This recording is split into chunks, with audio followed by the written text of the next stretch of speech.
आराम से पानी नहीं पी लीजिए। अच्छा फिर हम लोग आगे चलते हैं। तो यह इधर कुछ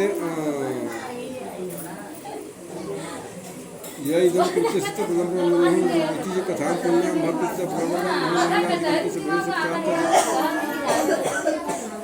श्री सूत जी महाराज कहते हैं, जो इस परम दुर्लभ सत्यनारायण भगवान के व्रत को करता है, पुण्य में तथा फल प्रदानी भगवान की कथा को भक्ति पूर्वक सुनता है, उसे भगवान की कृपा से धनधान्य आदि की प्राप्ति हो जाती है। दरिद्र धनवान होता है, बंधन में पड़ा हुआ व्यक्ति बंधन से मुक्त होकर के, भय वाला भय से मुक्त होकर के, इसमें कोई संदेह नहीं है। संसार में सभी इच्छित फलों का भोग करने के पश्चात भगवान सत्यनारायण का व्रत करने वाला वैकुंठ लोक में चला जाता है।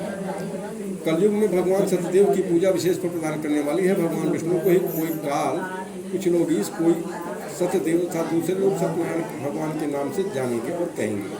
अनेक रूप धारण करके भगवान श्री हरि विष्णु ही सभी का मनोरथ सिद्ध करने वाले होंगे। कलयुग में सनातन भगवान विष्णु ही सत्य रूप धारण करके सभी का मनोरथ पूर्ण करते हैं। हे श्रेष्ठ मुनियों, जो व्यक्ति नित्य भगवान सत्यनारायण की इस व्रत कथा को पढ़ता या सुनता है, भगवान सत्यनारायण की कृपा से उसके सभी पाप स्वतः नष्ट हो जाते हैं। पूर्व काल में जिन लोगों ने भगवान सत्यनारायण का यह व्रत किया था, उनके अगले जन्म के वृत्तांत को कहता हूँ, आप लोग सुनो। शतानंदो महाप्राज्ञ सुदामा ब्राह्मणे भूत सुमंजन श्री कृष्ण ध्यात्वा मोक्षमुआपहो। शतानंद का नाम का महाभिखारी ब्राह्मण सत्यनारायण भगवान के व्रत करने के प्रभाव से दूसरे जन्म में सुदामा नाम का ब्राह्मण हुआ और उस जन्म में भगवान श्री कृष्ण का ध्यान करके उन्होंने मोक्ष प्राप्त किया, जिसकी कथा प्रथम अध्याय में बताई गई थी।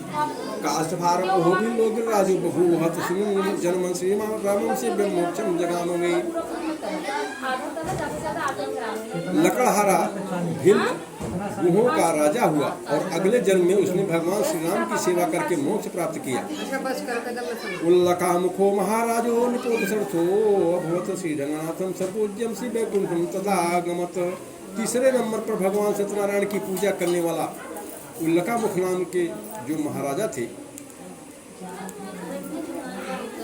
वह राजा दशरथ के रूप में इस पृथ्वी पर विख्यात हुए और भगवान रंगनाथ की पूजा करके वैकुंठ लोक को चले गए। धार्मिक सत्संगत साधु मुरोधो देहार्धम करते छित्वा दग्ध्वा मोक्षमो आपः। चौथे नंबर पर भगवान सत्यनारायण की पूजा करने वाला साधु नाम का बणिक अगले जन्म में मोरध्वज नाम के राजा के रूप में इस पृथ्वी पर विख्यात हुआ।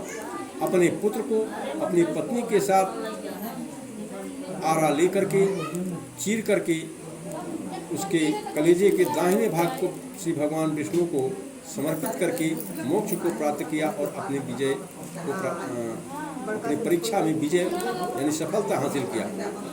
महाराज तुंगध्वज जन्मांतर में स्वयंभू नाम के मन हुए और भागवत संबंधी रचना करके विष्णुलोक को चले गए।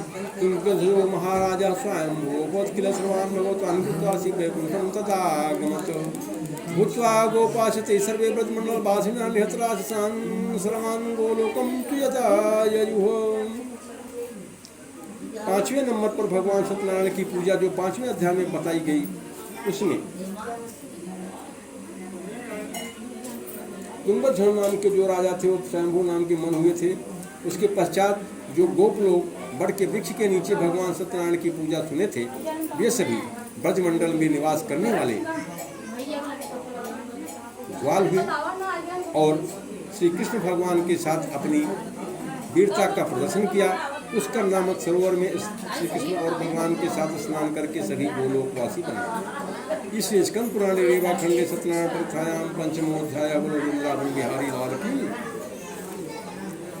श्री विष्णु मंगल मूर्तये नमः।